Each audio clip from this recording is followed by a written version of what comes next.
Et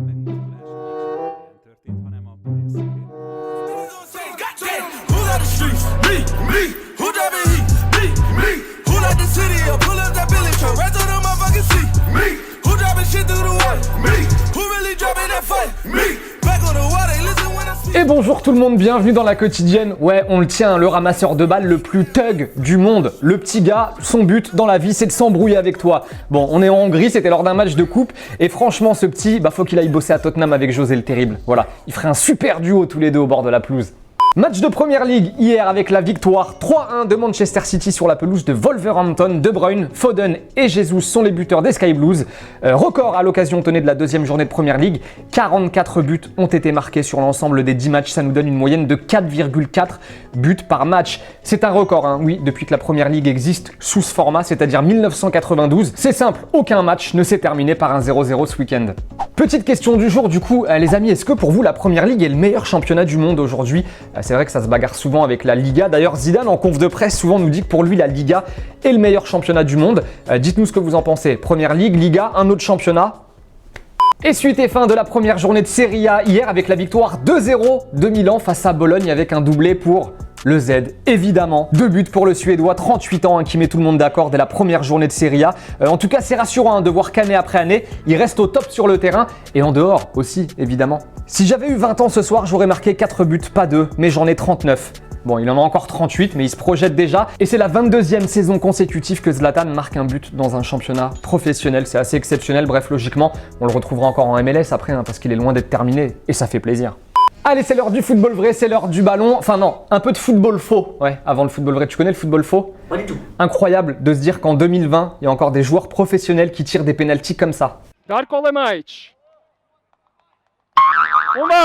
Non! Allez, le vrai football vrai cette fois-ci. Et on démarre fort avec Adrian Blad, joueur de Katowice en Pologne. Reprise du gauche en première intention après une longue touche. C'est fort, c'est très très fort. On enchaîne avec un magnifique but de l'équipe B de Benfica cette fois-ci. C'est Ronaldo Camara le buteur, on vous en a déjà parlé dans la quotidienne. Le gardien est impuissant là, il n'y a rien à faire. C'était face à Casapia.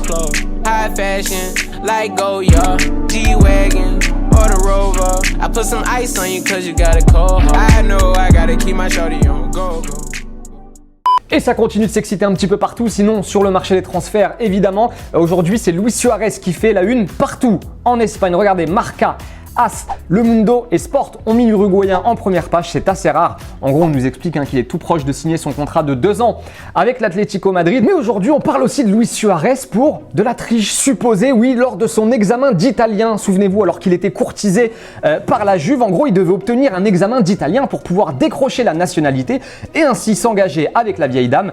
Problème, l'Uruguayen aurait obtenu les questions et les réponses de l'examen avant de le passer. Oui, et des écoutes téléphoniques confirmeraient ce scénario. C'est un examen qui dure 2 heures normalement et il l'aurait obtenu en 30 minutes. Voilà, sacré Luis, on en reparlera évidemment. Et Morata, tenez, fait son retour à la Juve. Il aime bien retourner dans ses anciens clubs, repartir, revenir. Cette fois-ci, c'est visite médicale. Voilà, pour l'Espagnol qui a déjà joué à la vieille dame, donc entre 2014 et 2016. On parle d'un prêt payant avec une option d'achat autour de 45 millions d'euros. Les 2 petits commentaires sélectionnés en réponse à la question d'hier, on vous demandait si, selon vous, le Real allait conserver son titre de champion cette saison. Emmanuel nous dit le Real a perdu trop de joueurs, contrairement au Barça. Pour toi, la Liga sera pour le Barça cette saison, Emmanuel. Et Os nous dit oui, je pense que le Real va conserver son titre. Bale est parti, ok, mais pour toi, il reste du beau monde. Et ce n'est pas la fête non plus au Barça. C'est la fin de la quotidienne, les amis. Merci de nous avoir regardés. Demain, c'est l'ami Licia que vous retrouvez à la présentation.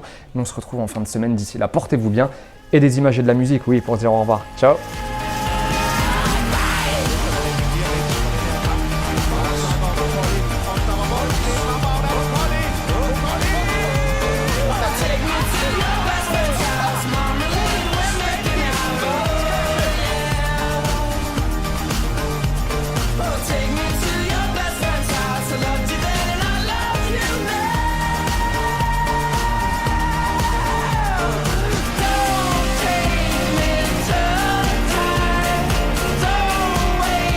Merci les potes d'avoir regardé cette vidéo et oublie pas, si t'en veux encore, t'en as 2 autres juste là, mais le plus important c'est que tu t'abonnes, alors clique juste ici.